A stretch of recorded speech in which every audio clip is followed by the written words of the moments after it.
Last year, you were unable to hit your hair goal. The long hair you said you were going to grow out, you were unable to do that, and you kept on blaming genetics for the reason why you were unable to hit your hair goal.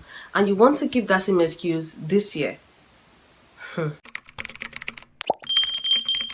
Hi, it's Essie. Welcome back to my channel. Today we're going to be talking about genetics. That is what you're interested in.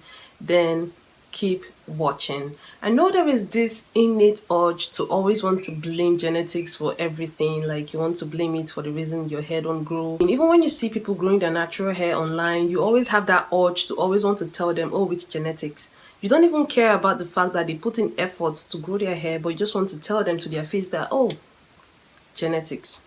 Really, are you not tired of that excuse? This is the sixth time I'm growing my hair out. I went bald and I'm growing my hair out, and every single time that I post my 1 year natural hair journey online, probably on Facebook, you see people calling me a liar. They tell me that, oh, it's not the same person and that hair is more than 1 year and all that. They just keep saying different things to make me feel bad about the fact that I was able to grow my hair to that length in 1 year. And sometimes I just give up. I don't even want to argue, and I'm like, okay, suit yourself. These people are unable to grow their hair, so they kind of transfer that anger to someone who was able to grow their hair to that level. Genetics plays a role in how fast our hair grows, how long it stays in the anagen phase. It also determines the thickness and density of the hair. But one thing is, genetics does not determine how long your hair gets. This is not the reason why some people are able to grow long natural hair. They were able to grow long natural hair from their efforts, consistency, and also proper hair care routine or regimen. Fast hair growth plus proper hair care and consistency equals long hair.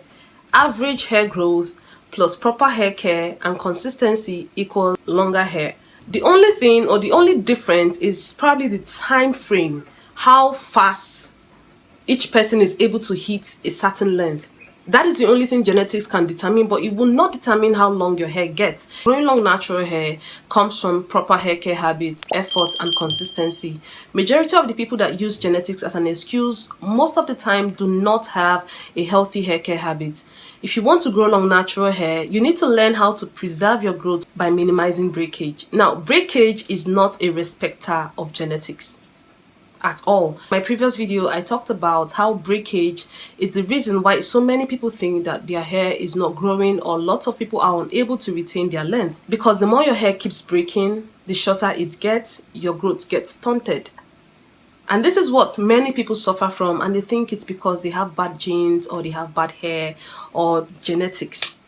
Genetics is an excuse that limits you from maximizing your hair's full potential. If you're able to stop giving that excuse about genetics and just focus on creating a healthy hair care routine, a healthy hair care habit for your hair, you'd notice that you've probably been living in the dark all this while. I'm going to give you an example so you can understand where this whole thing is going or where I'm coming from. For instance, my hair grows half an inch in a month, and my sister's hair grows 1 inch a month. Now, my sister's hair that grows 1 inch a month, which means that in 1 year, she should be having 12 inches. While me, I should be having 6 inches because my hair grows half an inch a month. So I brought my tape just to give a good example of what I'm talking about. So my sister's hair should be this long in 1 year, and my hair should be this long in 1 year. This is 6 inches and this is 12 inches. However, my sister do not care for her hair. She believes that, oh, her hair grows fast, so why should she care for her natural hair? She doesn't have to do anything to her hair and all that. Her hair was growing very fine, it grew very fine, and she's retaining growth regardless of the fact that she doesn't even care about her hair. But at some point, her hair that was 12 inches started reducing from breakage. She started experiencing breakage. She started losing length due to the fact that she's aggressive, she skips trim, she doesn't condition her hair, she doesn't even have a proper hair care habit because she believes her hair grows fast, so there is no need to care for her natural hair. So she keeps losing length. While me, that my hair grows half an inch, which is the average hair growth, and which is okay. I keep on retaining my growth because I care for my hair, I condition my hair, I give my hair all the tender loving care that it needs, because I know that if I skip these things, my hair is going to break. I'm going to experience breakage one way or the other, and once I start experiencing breakage, my hair will get shorter or my growth will be stunted. So I'm taking care of my hair and I'm retaining all my growth, and 1 year, I'm giving an example, and 1 year I'm able to retain 6 inches. You think it's easy to retain 6 inches in 1 year? Or do you even think it's easy to retain 5 inches in 1 year with all the things our hair goes through? Environmental changes, sometimes you experience breakage when you're taking down your protective style, when you're detangling your hair. Most of the things we do, regardless of what you do, your hair will still break because breakage is unavoidable, but you can minimize it. So I'm able to retain 5 to 6 inches in 1 year. And my sister, whose hair was doing very fine before, but due to the fact that she was not taking proper care of her hair started getting short and she started losing length. So this is what this whole genetics is. So regardless of how fast your hair grows, if you do not care for it, if you do not give your hair those things and nourishment that they need or it needs, you'll be experiencing breakage. And like I said, breakage is no respecter of anybody. Breakage doesn't even care if your hair grows fast or if it grows slow. If you don't care for your hair, it will surely break. Breakage is the enemy of long hair. Something that is always breaking cannot grow long. It's always going to be the same, or it's probably going to get stunted and not improve at all. So if you keep using that genetics as an excuse and you're not taking care of your hair, you'll be experiencing breakage. You don't need that. As someone whose hair grows average of half an inch a month, you want to try by all means to retain all your growth. Even though you don't retain everything, at least retain 4 to 5 inches in 1 year. It's not bad. If genetics decide to make your hair grow fast, how are you going to retain that growth if you do not care for your hair? So I would say the most important thing is your hair care practices. Genetics is restricting lots of you. Most of you don't even care about your hair because you've given up and you feel like, oh, regardless of what I do, this hair will not grow. The hair is just... But your hair can grow from caring for it. You have to do the right things if you want to grow your natural hair. Genetics can only determine how fast it grows. But if your hair is growing fast and it's breaking, it's growing fast and it's breaking, there is no length to see. I want you to stop stressing about long hair. Stop stressing about genetics. Stop stressing about the fact that you have bad hair, because clearly you don't.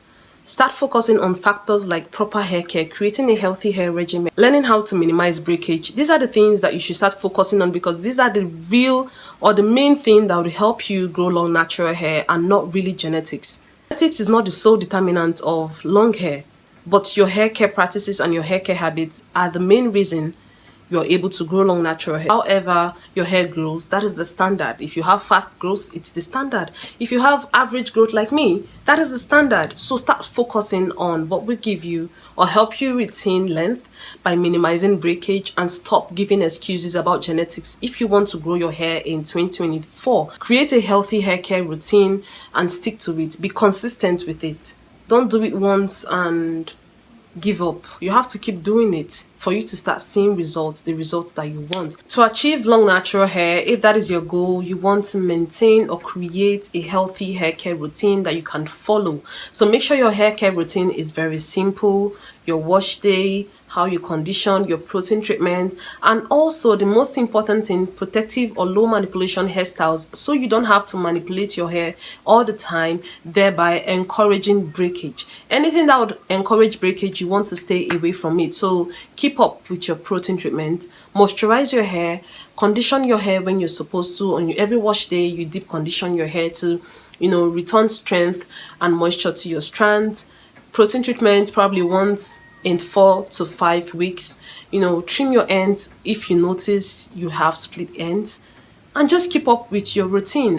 I am rooting for you in 2024. You're able to grow your natural hair. You're able to love your natural hair. Your natural hair is the standard. So stop giving excuses. And I promise you, with the right technique, proper hair care, you'll be able to see length. So that is it for today's video. I hope you enjoyed today's video. Have you had this experience before? Probably when you were blaming genetics for your inability to grow your natural hair. Let me know in the comment section. Thank you for watching. Give this video a thumbs up. Subscribe, leave a nice comment in the comment section. Love you, and I'll see you in my next video. Bye.